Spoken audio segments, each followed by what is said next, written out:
Baik, terima kasih teman-teman media seluruhnya. Sudah siap ya seluruhnya? Bismillahirrahmanirrahim. Assalamualaikum warahmatullahi wabarakatuh. Selamat siang, salam sejahtera bagi kita semuanya. Shalom, Om Swastiastu, Namo Buddhaya, salam kebajikan. Rekan-rekan media yang saya hormati, sebagaimana arahan Bapak Kapolri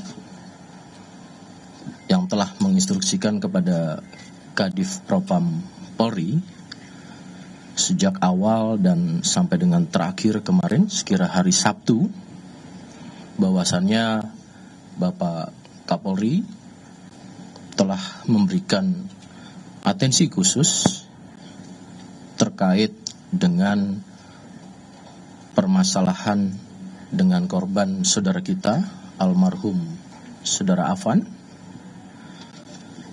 dan kemudian ini ditindaklanjuti oleh Divpropam Polri untuk dengan sifatnya kesegeraan dan kemudian memberikan setiap progres, perkembangan, dan juga wujud atau mewujudkan transparansi dalam proses ini. Untuk itu, saya saat ini bersama dengan Kepala Biro Pertanggungjawaban Profesi Kepolisian, Divpropam Polri. Maka dalam hal ini, secara perkembangan dan mewujudkan transparansi yang dimaksud, akan disampaikan oleh beliau. Tentu ini juga menjadi bagian yang dimintakan oleh keluarga saudara kita almarhum Afan, ayahanda dan keluarga besar seluruhnya, bahkan juga masyarakat, untuk dapat atau bisa memberikan suatu rasa keadilan kepada keluarga korban terkhususkan. Maka dari itu kami persilakan kepada Bapak Kepala Biro Pertanggungjawaban Profesi Kepolisian untuk menyampaikan progres terkait dengan korban saudara almarhum Afan. Kami persilakan.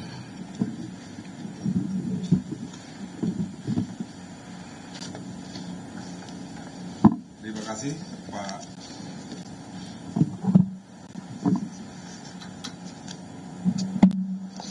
Terima kasih Pak Karo Penmas waktunya. Assalamualaikum warahmatullahi wabarakatuh. Waalaikumsalam. Salam sejahtera untuk kita sekalian. Om Swastiastu, Namo Buddhaya, salam kebajikan. Pada kesempatan yang saat ini, atas perintah Bapak Kadif Propam menindaklanjuti press release pertama tanggal 29 Agustus hari Jumat dalam rangka transparansi dan objektif penanganan perkara yang sudah disampaikan Bapak Kadif Propam. Sampai hari ini akreditor telah melaksanakan pemeriksaan terhadap semua saksi, termasuk orang tua korban Bapak Zulkifli. Kemudian juga menganalisa video, foto di medsos, termasuk adanya surat visum et repertum dan dokumen-dokumen pengamanan lainnya. Sudah kita laksanakan pemeriksaan dan analisa. Dari pendalaman pemeriksaan tersebut, kemudian analisa, kita dapat dikategorikan ada 2 kategori. Yang pertama adalah kategori pelanggaran berat, dilakukan oleh 1 Kompol K, jabatan adalah Danyon Resimen 4 Korbrimob Polri, duduk di depan sebelah kiri driver. Yang kedua, Bribka R, jabatan Basat Brimopolda Metro Jaya, selaku driver Rantis PJJ Nopol 17713-7 Romawi. Pelanggaran KKP sedang, Kode Etik Profesi Polri sedang. 1 adalah Aibda MR, anggota Satbrimob Polda Metro Jaya. 2 Bribtu D, anggota Satbrimob Polda Metro Jaya. 3 Bribda M, anggota Satbrimob Polda Metro Jaya. 4 Barada J, Baraka J, anggota Satbrimob Polda Metro Jaya. 5 Baraka YD, anggota Satbrimob Polda Metro Jaya. Kelima anggota tersebut kategori sedang, posisinya adalah duduk di posisi belakang sebagai penumpang. Untuk kategori pelanggaran berat dapat dituntut dan dapat dituntut ancamannya adalah pemberhentian tidak dengan hormat (PTDH). Untuk kategori sedang dapat dituntut dan nanti keputusan sanksi itu ada di Komisi Kode Etik Profesi Polri. Macamnya adalah sanksinya patsus atau mutasi demosi atau penundaan pangkat dan penundaan pendidikan. Dan itu semua nanti akan berdasarkan fakta-fakta di sidang Kode Etik Profesi Polri. Akreditor telah menyelesaikan proses pemeriksaan dan pemberkasan terhadap para terduga yang 2 kelompok ini, kategori berat dan kategori sedang, dan akan dilaksanakan sidang untuk kategori berat pada hari Rabu tanggal 3 September 2025 untuk terduga pelanggar Kompol K. Dan Kamis tanggal 4 September 2025 ini untuk terduga pelanggar Bribka R. Sedangkan kategori sedang nanti setelah Rabu dan Kamis dan proses sedang berjalan. Kemudian berdasarkan fakta-fakta hasil pemeriksaan akan dilaksanakan gelar perkara yang melibatkan pengawas eksternal. Kami sudah mengundang Kompolnas, Komnas HAM, kemudian internal di dalamnya adalah Itwasum, Bareskrim, SDM, Divkum, Bitpropam Korbrimob Polri, Bitpropam Brimopolri, serta nanti di Propam Polri. Semua lengkap pesertanya dan akan dilaksanakan pada hari Selasa 2 September 2025. Gelar ini karena hasil pemeriksaan pada wujud perbuatan pelanggaran kategori berat ditemukan adanya unsur pidana, sehingga kita laksanakan gelar semuanya ini. Nanti keputusan ada di gelar hari Selasa tanggal 2 September 2025. Demikian penyampaian dari kami di Propam Polri atas perintah Bapak Kadif Propam. Semua kita transparan, objektif, sesuai fakta yang ada. Demikian Pak Karpenmas, selesai. Terima kasih Bapak Karowat Prof. Baik rekan-rekan, demikianlah tadi penyampaian oleh Karowat Prof. Dan kami tetap berempati. Sekali lagi kita mendoakan almarhum tetap menjadi atau memiliki ditempatkan di sisi Allah Subhanahu wa taala husnul khotimah. Dan kita sama-sama mendoakan dan khususnya kepada keluarga tetap diberikan kekuatan, ketabahan dan kesabaran. Dan tentunya inilah suatu langkah yang menjadi perhatian Bapak Kapolri yang ditindaklanjuti oleh Bapak Kadif Propam Polri, yang kemudian harapannya adalah bisa memberikan perkembangan secara transparansi kepada khususnya keluarga korban. Rekan-rekan, saya kasih satu sesi pertanyaan tapi masih masuk dalam konteks dalam penanganan terhadap 7 terduga pelanggar tersebut. Kami silakan menyebutkan nama dan medianya. Silakan.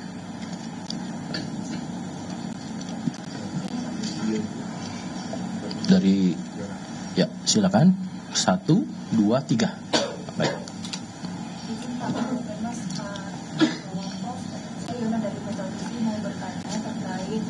Anggota Brimob ini, apakah identitas masing-masing anggota Brimob itu sudah bisa diungkap ke publik? Itu Pak, sebelumnya juga Pak Kapolda Metro sudah menyampaikan di Polda Metro waktu menerima audiensi para demonstrasi. Apakah di sini bisa dibuka terang-terangnya nama lengkap dan jabatannya? Kemudian Pak, beredar di media sosial spekulasi bahwa 7 anggota Brimob tersebut bukan anggota Brimob melainkan tahanan gitu Pak. Bagaimana tanggapan dari Bapak? Satu-satu dulu ya, biar fokus untuk menjawab pertanyaan salah satu penanya dari Kak Yona Metro TV.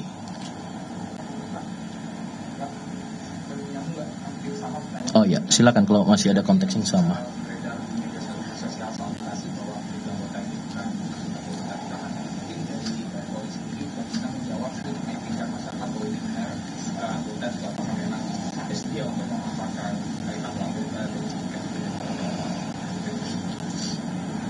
Baik, masih sama ya, tadi pada konteks yang sama.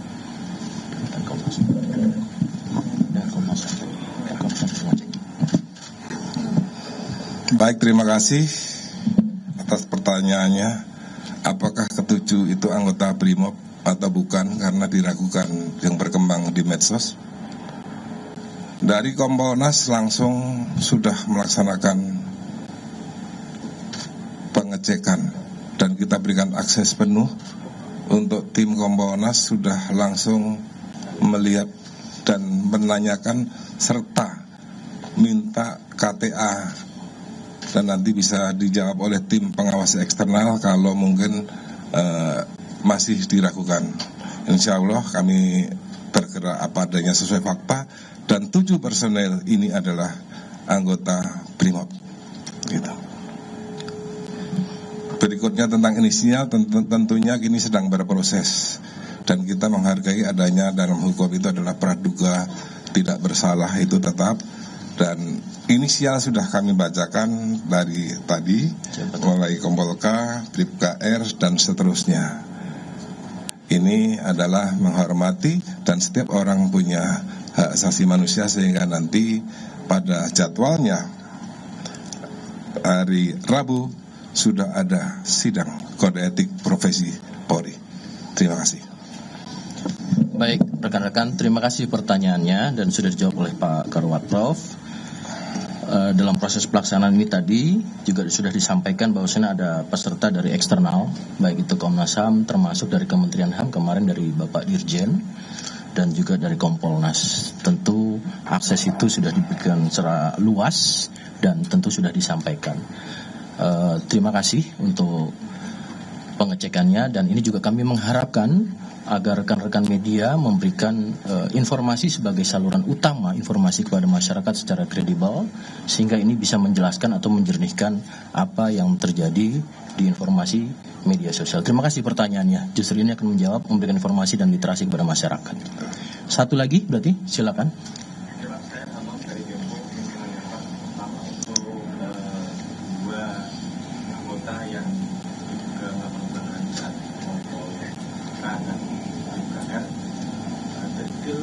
Hasil pemeriksaan pelanggaran mereka apakah misalnya terbukti ada instruksi dari komandan Kompol K untuk maju terus saat situasi atau seperti apa? Karena dari kemarin kita sudah tahu bahwa mereka melanggar etik, tapi pelanggaran etik seperti apa itu bisa jelaskan sedikit dari hasil pemeriksaan.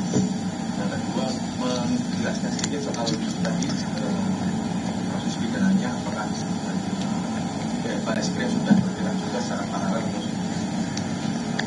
Terima kasih. Dua pertanyaan yang saya tangkap di sini.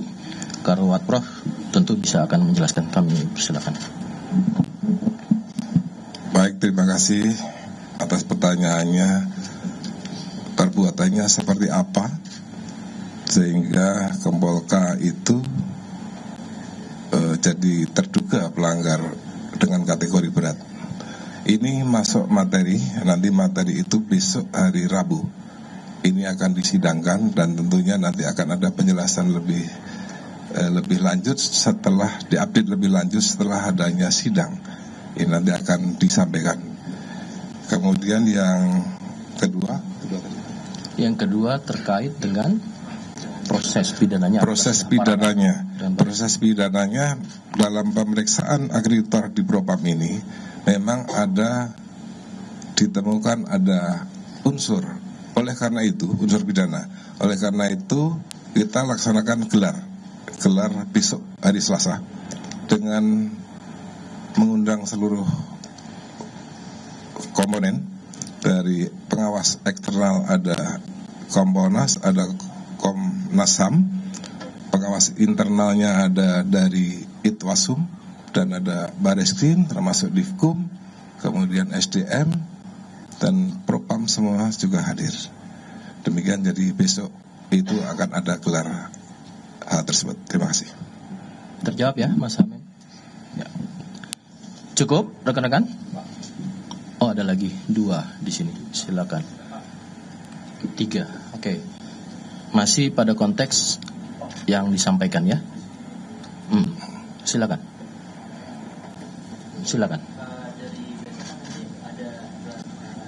Ya.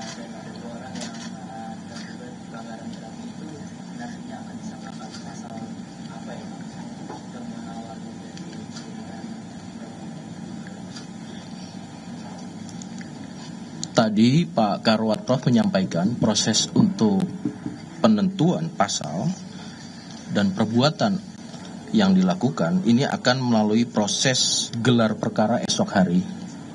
Namun dugaan sementara ditemui adanya unsur pidana oleh Propam, sehingga kita sama-sama menunggu untuk besok. Tentu apa yang ditemukan oleh Divpropam, Karwatrof, akreditor, ini akan disampaikan dalam proses gelar perkara. Itu saya rasa yang tadi sudah dijelaskan juga oleh Karwatrof. Yang pelaksananya besok tanggal 2 September 2025 ya.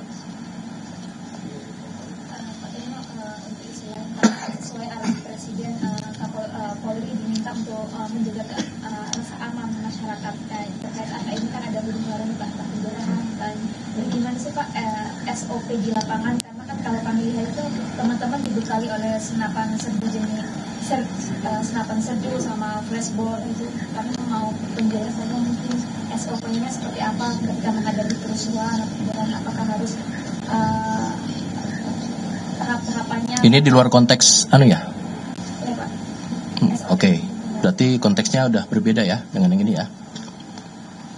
Baik rekan-rekan, pertama saya perlu menyampaikan sekaligus untuk mensosialisasikan dulu ya. Ada pertanyaan terkait dengan perkembangan situasi terkini, termasuk landasan-landasan dalam mengatasi kegiatan masyarakat. Yang pertama, mendasari pada Undang-Undang Nomor 9 Tahun 1998. Ini merupakan Undang-Undang Republik Indonesia tentang kemerdekaan menyampaikan pendapat di muka umum. Bahwasannya di sini juga sebagai pertimbangan kemerdekaan menyampaikan pendapat di muka umum adalah hak asasi manusia yang dijamin oleh Undang-Undang Dasar 1945 dan Deklarasi Universal Hak-Hak Asasi Manusia. Hak menyampaikan pendapat di muka umum secara bertanggung jawab sesuai dengan ketentuan peraturan perundang-undangan yang berlaku. Kemudian, teman-teman ini sebagai sosialisasi juga ya. Setiap warga negara secara perorangan atau kelompok ini merupakan wujud daripada hak tadi. Maka penyampaian pendapat di muka umum dilaksanakan sesuai dengan ketentuan undang-undang ini atau Undang-Undang Republik Indonesia Nomor 9 Tahun 98 pada pasal 2 termaktub di situ. Kemudian adapun tujuan daripada undang-undang ini adalah mewujudkan kebebasan yang bertanggung jawab. Kedua, ini pada pasal 4 ya termaktub, mewujudkan perlindungan hukum yang konsisten dan berkesinambungan. dalam menjamin kemerdekaan menyampaikan pendapat, kemudian mewujudkan iklim yang kondusif bagi berkembangnya partisipasi dan kreativitas setiap warga negara sebagai perwujudan hak dan tanggung jawab dalam berkehidupan demokrasi.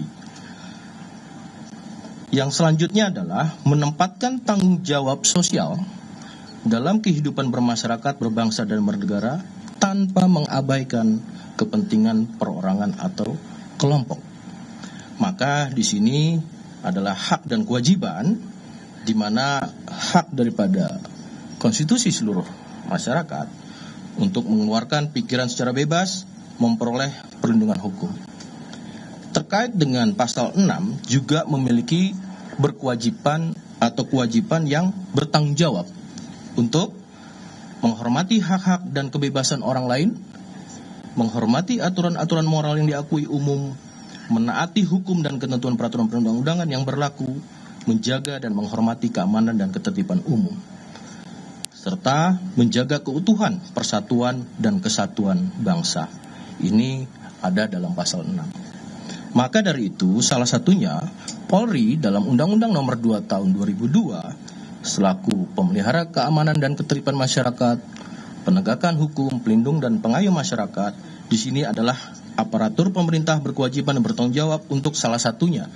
Di Polri selain A. melindungi hak asasi manusia, menghargai azas legalitas, menghargai prinsip praduga tidak bersalah, dan menyelenggarakan pengamanan.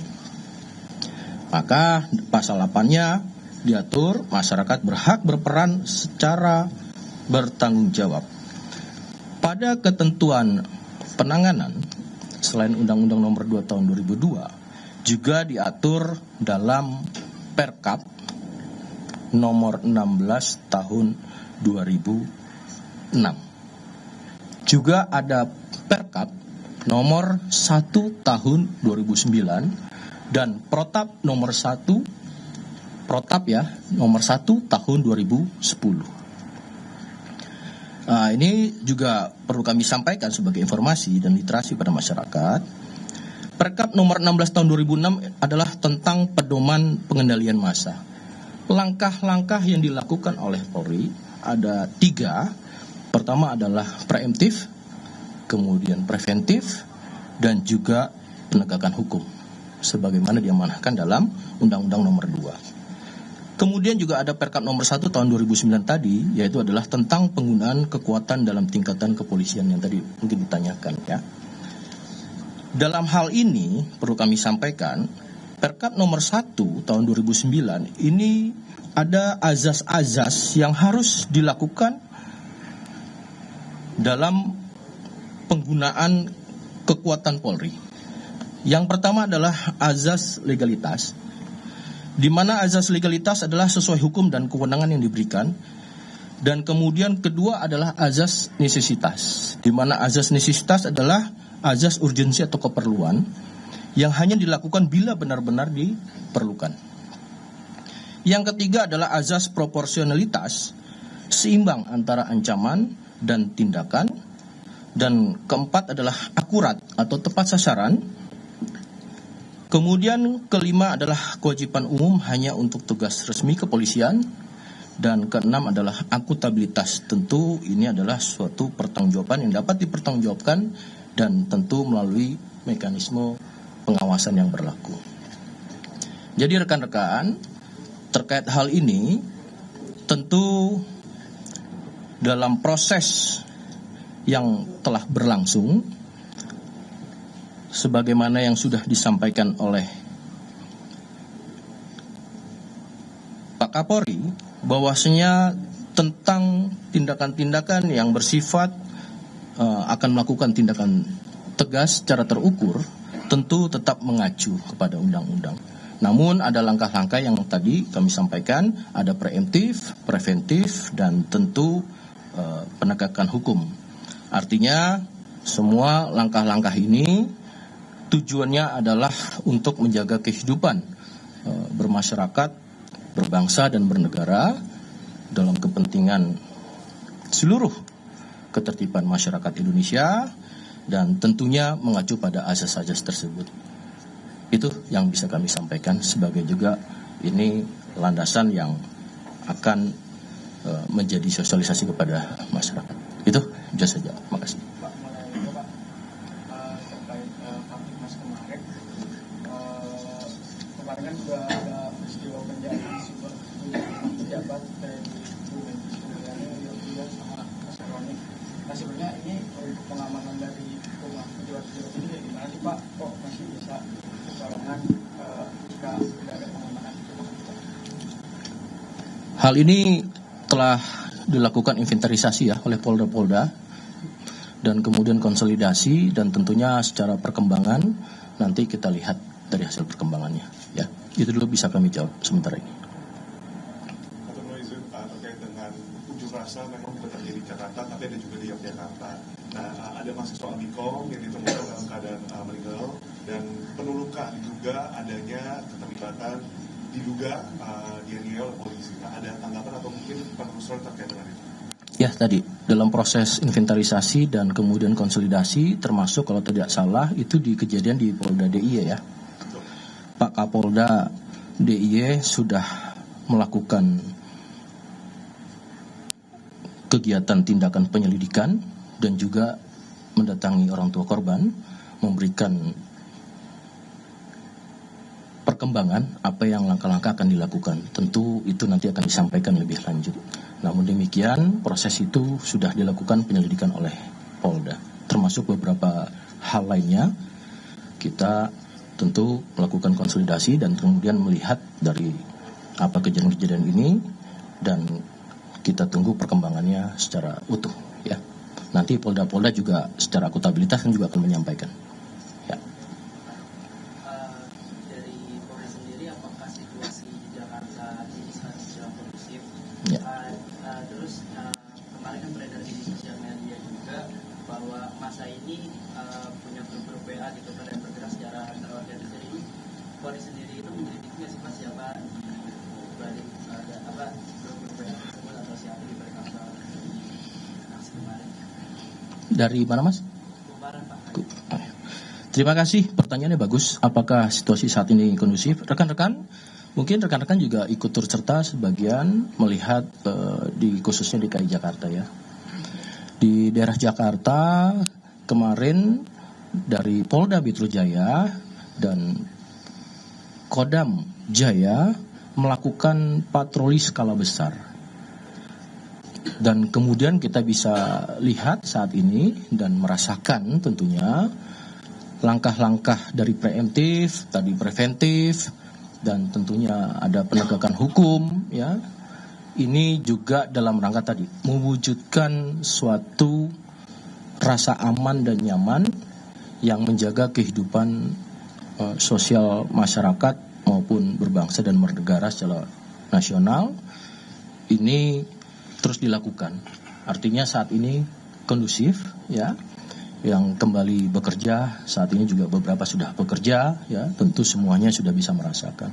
Terkait pertanyaan kedua, semua dalam rangka proses untuk konsolidasi, diantaranya adalah proses penegakan hukum. Tentu sekali lagi saya minta juga sekaligus mengimbau kepada masyarakat, jadikan informasi itu yang secara jernih dan kredibel. Saluran utamanya hanya teman-teman media massa, teman-teman wartawan dan jurnalis lah yang bisa menyampaikan dan bisa dijadikan suatu rujukan bahwasanya setiap informasi itu betul-betul harus disaring dulu ya, kemudian lihat sumbernya.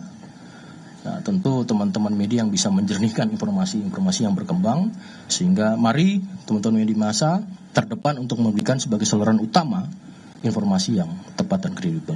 Itu saja menurut saya. Cukup ya. Terima kasih rekan-rekan. Saya tutup. Assalamualaikum warahmatullahi wabarakatuh.